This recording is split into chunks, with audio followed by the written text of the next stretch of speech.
Good afternoon to you all. I'm Renee Francoeur with Cabinet Communications and the moderator for today's event. Welcome to the members of the media who are joining us virtually and in person for today's media availability following the Yukon's inaugural Missing and Murdered Indigenous Women, Girls, and Two-Spirit Plus Accountability Forum. I am honored to be joined today by the co-chairs of the Yukon Advisory Committee on Missing and Murdered Indigenous Women, Girls, and Two-Spirit Plus People. Minister Jeannie McLean, the Minister responsible for the Women and Gender Equity Directorate. Chief Doris Bill, Kwanlin Dun First Nation. Anne Mage Rader, Executive Director, Liard Aboriginal Women's Society. Senator Michelle Audette, and Nahani Fontaine, MLA of St. John's in Manitoba. Thank you to Mary Teason for providing our ASL interpretation. Following the remarks from our co-chairs, we will go to the media present in the room and then on Zoom for a round of questions. We will call you by name and you'll each have 2 questions. Before we begin, I would like to verify that everyone on Zoom can hear us. If any of the reporters are having any trouble, please contact Gunta Virtual Events for technical support at 867-334-2448 or email admin@guntabusiness.com. I will now hand it over to Minister McLean. Thank you, Renee. I'm very honored to gather here today on the traditional territory of the Kwanlin Dun First Nation and Ta'an Quechan Council on a very important day as we wrapped up our first Missing and Murdered Indigenous Women and Girls Two-Spirit Plus Accountability Forum. It was truly a monumental day as we came together for the first time with all of our partners and our families since the signing of the declaration in December of 2020, where our partners and all levels of government, all stakeholders signed a declaration to implement the Yukon's strategy on missing and murdered Indigenous women and girls. Today was an extremely important day as we came together and met with our family members and talked about best practices. It was really inspiring to hear some of the best practices across the Yukon and to hear from many of our communities and still so many more to hear from. But it was really inspirational to come together in that way. And I was very pleased, of course, on our behalf for Government of Yukon to highlight some of the actions that I'm really proud of in terms of some of the work that's taken place over the last short term. One of them being the new community safety planning program and the funding that we are making available to communities to do this planning. We see this as a key priority. The new child welfare legislation that we've just amended in the legislature this past spring, and the review of sharing common ground. And one of the other areas, as I am also the Minister of Education, the First Nations School Board. These are really amazing accomplishments that we've made, and it's a start. We know that there's so much more work to do, and we heard that today from our families as they talked to us about where they would like us to put some of our priorities. Again, one of the key messages that I delivered today was just reaffirming the Government of Yukon's commitment to implementing this strategy that we've worked so very hard on, and to our families, to each other, and to have all of our, again, our partners come together in a good way to share where we're at, and to come together after such a hard and long time going through COVID-19 and having this opportunity. It's one of the first opportunities that we've had to meet with our families in person. So, you know, this is a long-term strategy, and systemic change will take time. But today has really proven that we're ready to work together as a territory to achieve this. We've certainly called on other partners to come and sign into our declaration to implement this important strategy for Yukon. And we did some important work today in terms of some of the work that we've been working on as a Yukon Advisory Committee for missing and murdered Indigenous women and girls. And my fellow co-chairs will go over some of that work that we've released today. So I'll turn it over to my good friend and colleague and fellow co-chair, Chief Doris Bill. Thank you, Minister McLean. It's been a powerful, powerful 2 days. Yesterday we hosted the families, and today we hosted the signatories to the declaration that Minister McLean spoke about. I was reminded that, you know, as leadership, there's an urgency to this work that we're doing, and that we must continue to work to address the violence against our women and girls and our Two-Spirited Plus people. There's much work ahead, and at times it can feel a bit overwhelming. You know, we packed a lot into the 2 days here, and I hope that we gave you know, people the tools that they can begin to work towards their own plan in their community. The advisory has identified 10 priorities, as Minister McLean has said. These priorities stem from the strategy. And you know, the work on these 10 items, some of the work has already started. And you know, various partners and contributors have come together here to learn about you know, how they can help, how they can contribute to ending the violence against our people. I'll read out the 10 priorities. Commemoration of MMIWG2S+, including restoration of graves, fences, and markers. Community and land-based infrastructure and programming, including aftercare and development of camps and facilities. Explore options to consider the application of UNDRIP in the context of Yukon's modern treaties, an evolving relationship with First Nation governments without agreements. Accelerate community safety assessment, plans, and implementation. Improve victim-centered and crisis-responsive supports for victims of gender-based violence and sexualized violence. Eliminate violence related to development projects and improve the positive benefits of resource extraction and major infrastructure projects for Indigenous women and Yukon communities. Appropriately and safely meet the needs of Indigenous women, girls, and Two-Spirit Plus people for safe housing and freedom from poverty. Informed by a co-developed funding assessment process, provide adequate long-term funding for Indigenous women's organizations. Embed an accountability framework into the strategy.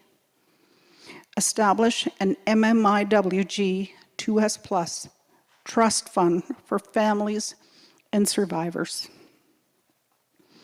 I look forward to returning to the next accountability forum to share the progress we have collectively made in addressing these priorities. Shoni Thunganas Cheese, I turn it now over to my colleague and moderator.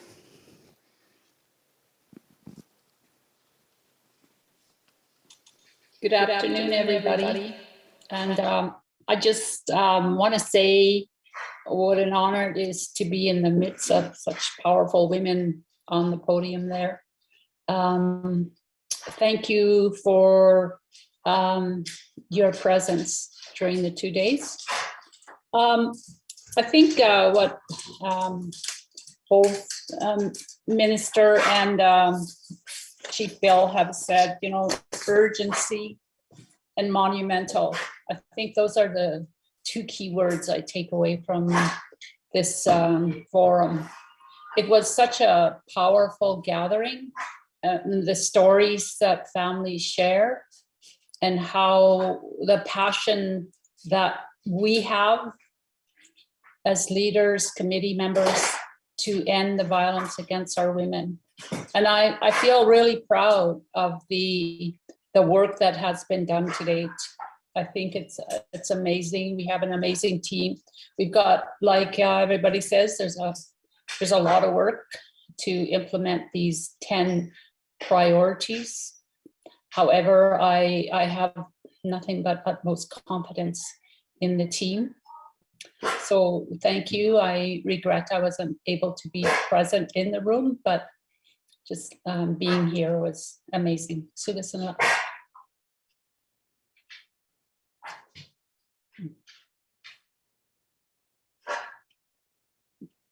And my dogs didn't bark, yay.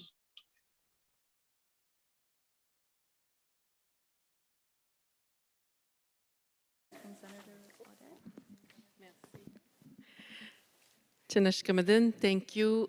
In few words, I was in a seat or a place for this time, watching, listening, enjoying, and witnessing that when the voice of women become the truth and become a report with call for justice, many governments are making sure that they're all honored.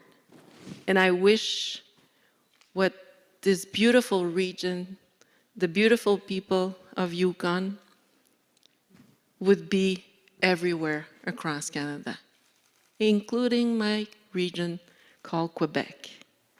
I hope that what you're doing every day will resonate across Canada, teach us, remind us that it's possible to make this work alive, and making sure that all of us is responsible or have a part of responsibility.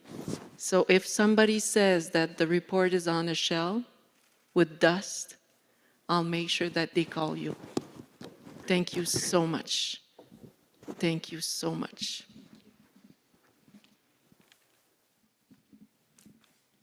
Thank you, Senator. We'll now hand it over to MLA Fontaine. Miigwech. It is an absolute honor to be here with everyone. You know, again, as Minister McLean said, this is the first time that families have been able to get together and to gather and to come into space with one another. And that's really important. It's an act of love. It's an act of solidarity that MMIWG2S families need, not only in the Yukon, but certainly across the country. And it is so important to host and to bring together MMIWG family members alongside community, alongside stakeholders and partners. When I left this afternoon, I went to go get something to eat. I went to Subway, and as I was waiting for my Subway sandwich, I started getting phone calls.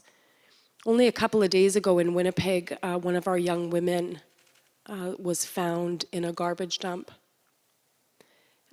Literally just a couple of days ago, 26 years old.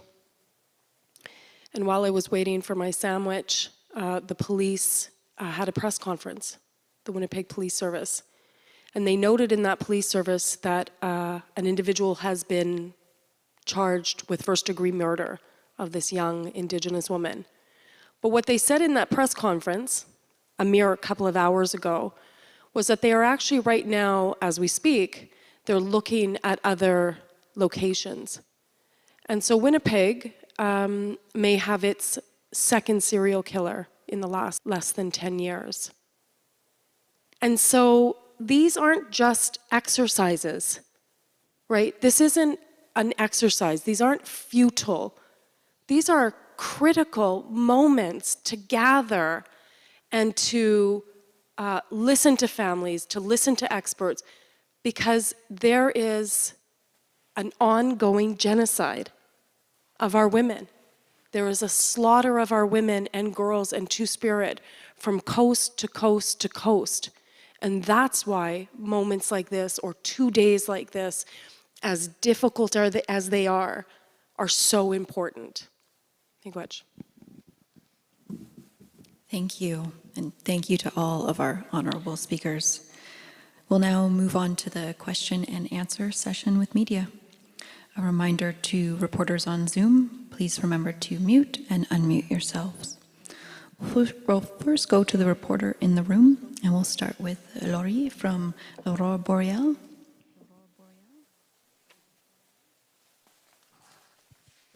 Hi, thank you.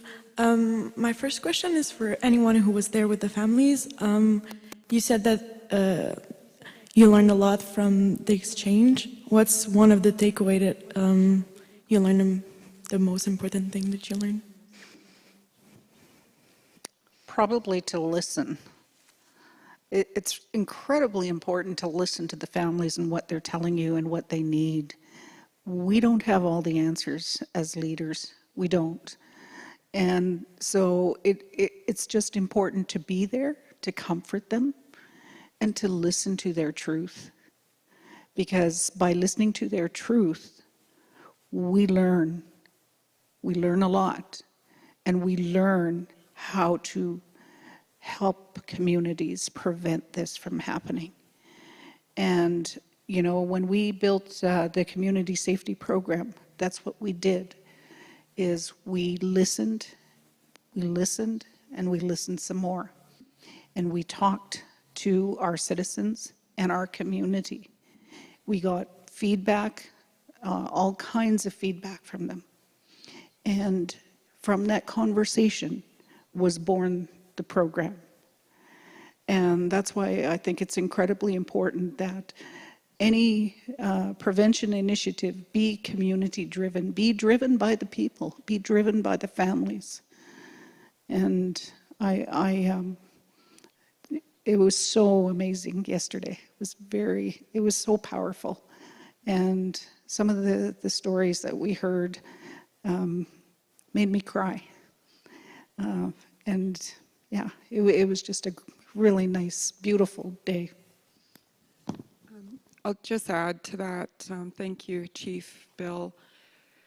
I think for me, in listening to some of the feedback at the end of the day today, and also throughout yesterday, some of the emphasis that they put on certain issues in the community tell me that we're on the right track. That all of what we work to focus on in the strategy is what, and the areas of priority are validated. And we'll go back as an advisory committee now and we'll review what we heard and make adjustments if we need to. And you know, continue to ensure that this is an evergreen and organic plan that can move with the way our communities are needing us to move. And I think that having our partners hear that, I mean, the room was full this morning and it dwindled down a little bit throughout the day, but there were many people online, I think up around 80 or so folks online all day. And so you know, a lot of our partners that couldn't be in the room were online today. I think it's really important to point out as well that this is not a Yukon government strategy. You know, the last time when we came out with the strategy, the media went away. We were very careful to underscore that.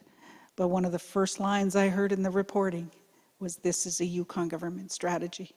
I want to be clear, it is not a Yukon government strategy.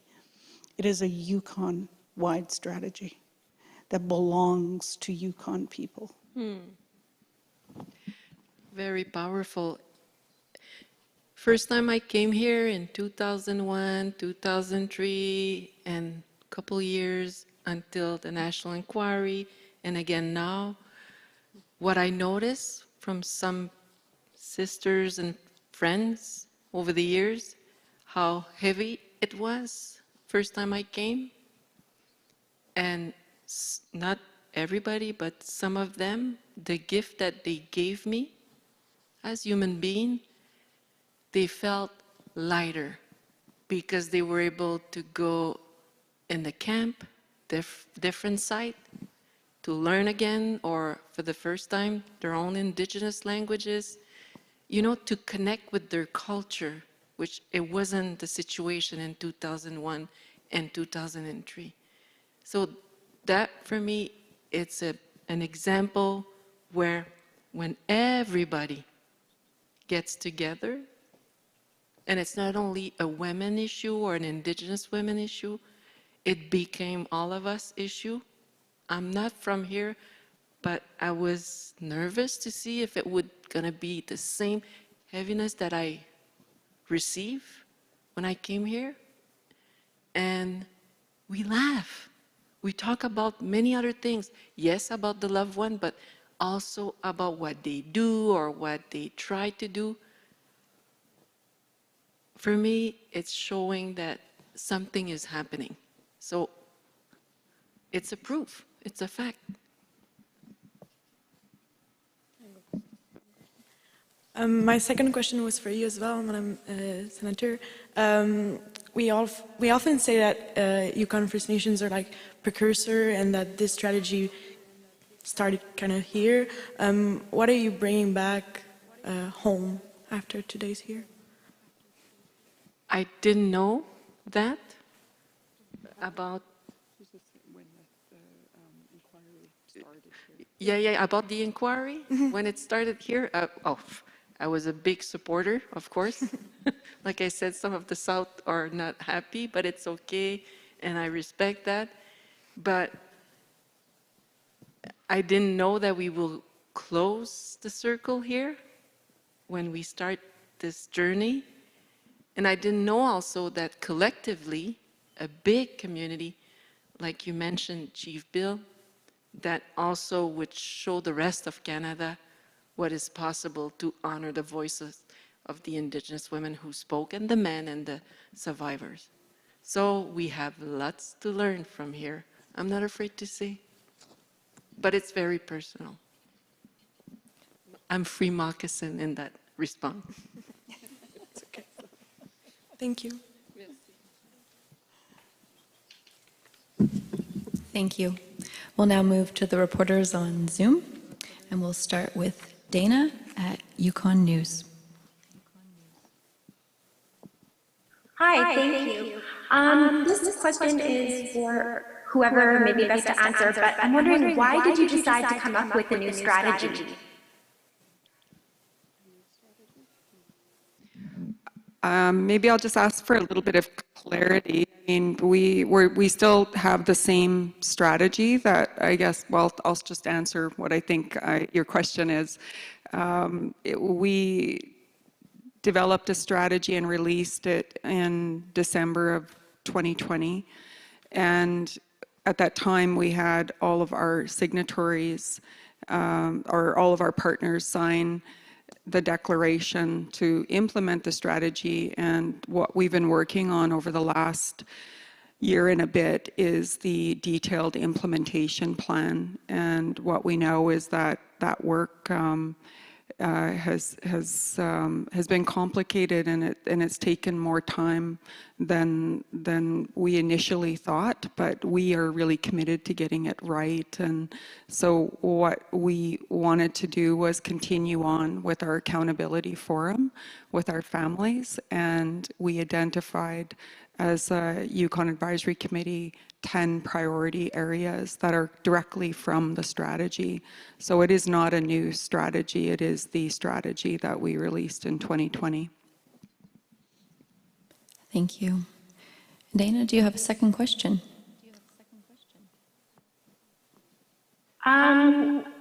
I guess I would like to know, what can you tell us about what you heard from survivors and families about their priorities?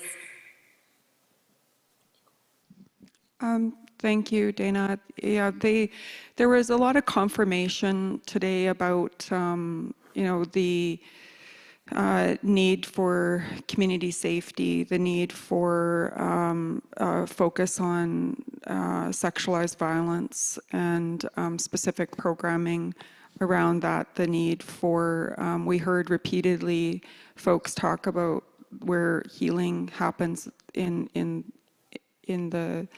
the best way is on the land and through culture. And we heard them talk about youth and the importance of our children, and those definitely are reflective in the top priorities that we have. And I'll just the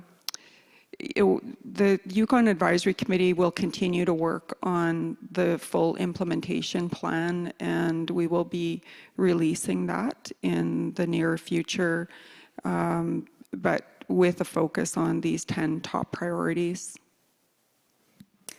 And Anne Mage, I understand you have your hand raised. I'll turn the mic to you. Thank you so much. Thank you, Dana, for that question. Yeah, the Yukon strategy has had family at the center from the very, very, very beginning when the Yukon formed the Yukon Advisory Council in 2015. And the strategy has been built because we've had family gatherings, and we've went through all of the reports of family gatherings previously. And then we had a big family gathering before we launched that summer, the 2020, I think we launched we had a family gathering up at the fish camp. And we heard, again, what families wanted. So this is really a Yukon family-built model. So I'm really proud that, to say that we are definitely on track. It's something that Yukon people have been saying for a long, long time. So thank you.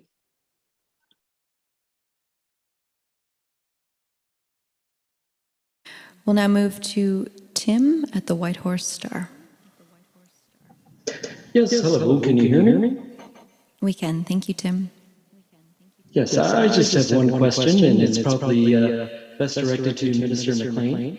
You had mentioned quite understandably that this is going to be a time-consuming process to implement those 10 priorities. Do you have top priorities amongst that list of 10? And what would be a reasonable expectation as to how long it would take some of these to come into effect?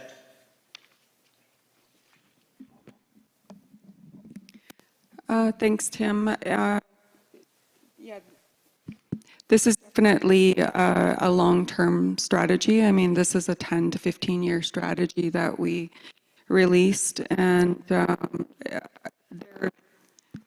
some of the priority areas that were chosen were directly linked to other strategies that we have underway in terms of putting people first, the work that we're doing on the education system and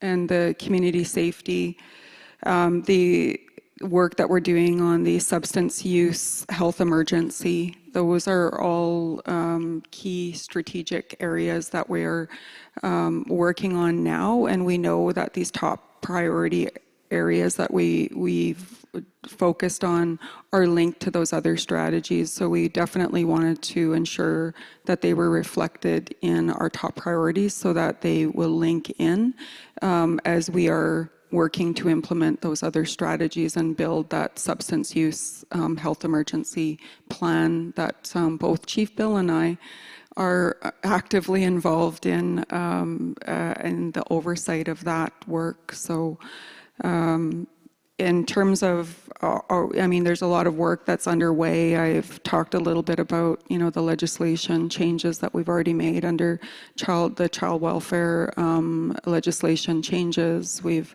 enacted the First Nations School Board. We've invested in community safety funding for all of our communities.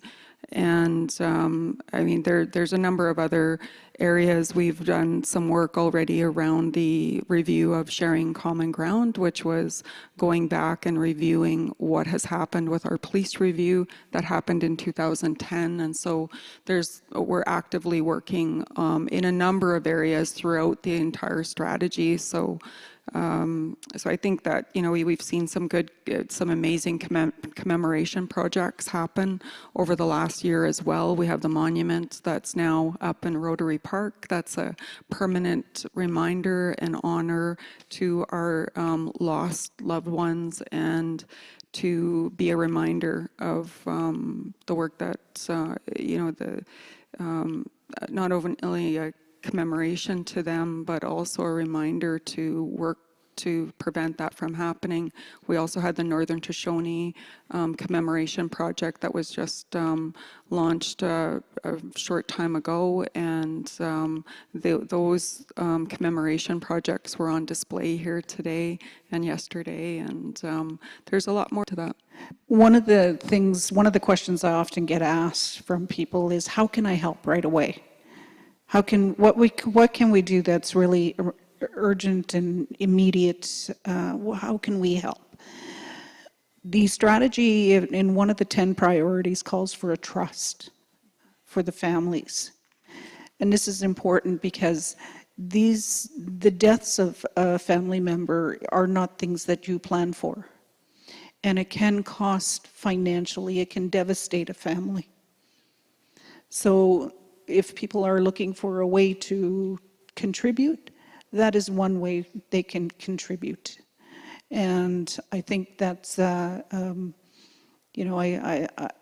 really hope that people will come forward and contribute to the trust, because I think it's important that we help the families, that we help them move forward, and and so they don't have to bear the financial burden of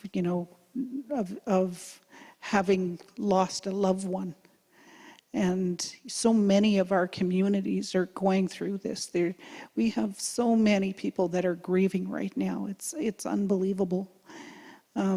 So I think I think the trust is a quick way for people to take action. Thank you. Tim, do you have a second question? Thank you. I do not. Thanks everyone for your answers. Thank you. That concludes today's media availability. Thank you to all of the media for your questions, and thank you to the co-chairs of the Yukon Advisory Committee on Missing and Murdered Indigenous Women, Girls, and Two-Spirit Plus people. Thank you.